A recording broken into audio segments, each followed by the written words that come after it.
আসসালামু আলাইকুম। হিন্দু ভাই ও বোনেদেরকে জানাই নমস্কার। অন্যান্য ধর্মের জাতি ভাই ও বোনেদেরকে জানাই আদাব। আমি তান্ত্রিক বড়ুয়া।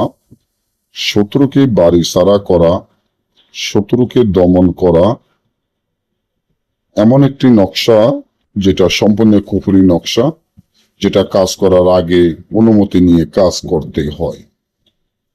আপনাদের কারো যদি কোনো শত্রু থাকে, শত্রু জ্বালা এলাকায় না থাকতে পারেন, শত্রু জ্বালায় বাড়িঘরও না থাকতে পারেন, শত্রু দিনের পর দিন আপনার উপরে অন্যায় অত্যাচার নির্যাতন বা জুলুম করে, আপনি যদি ওই শত্রুকে বাড়ি ছাড়া বা এলাকা ছাড়া করতে চান, শত্রুকে দেশ ছাড়া করতে চান, তাহলে এই ভিডিওটি আপনার জন্য। তাহলে আপনি এখনই আমার এই চ্যানেলটি সাবস্ক্রাইব করেন, লাইক করেন, আপনাদের বন্ধুদের সাথে ফেসবুকে শেয়ার করবেন। এই ধরনের ভিডিওগুলো আমরা নিয়মিত দিয়ে থাকি। আপনাদের যাদের শত্রু আছে, যারা শত্রুকে বাড়ি ছাড়া করতে চান বা এলাকা ছাড়া করতে চান, এই যে তাবিজটি দেখেন, এটা কোনো সাধারণ তাবিজ না, এটা ভয়ঙ্কর একটি তাবিজ, যা এখনকার দিনে বাংলাদেশের কোনো কবিরাজ এই তাবিজ দেখাইতে পারবো না, কারো কাছে এই ধরনের তাবিজ গুলা নাই।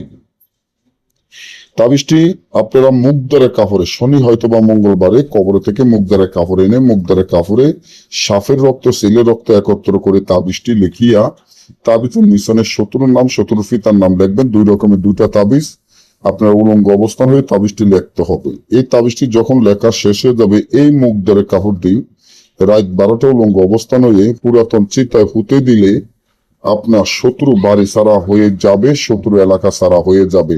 তবে ছোটখাটো বিষয় নিয়ে কাজগুলো করবেন না। না বুঝলে বা আমাদের থেকে কাজ করাইতে চাইলে স্ক্রিনে দেওয়া নম্বরে যোগাযোগ করবেন। সকলে ভালো থাকবেন, ধন্যবাদ।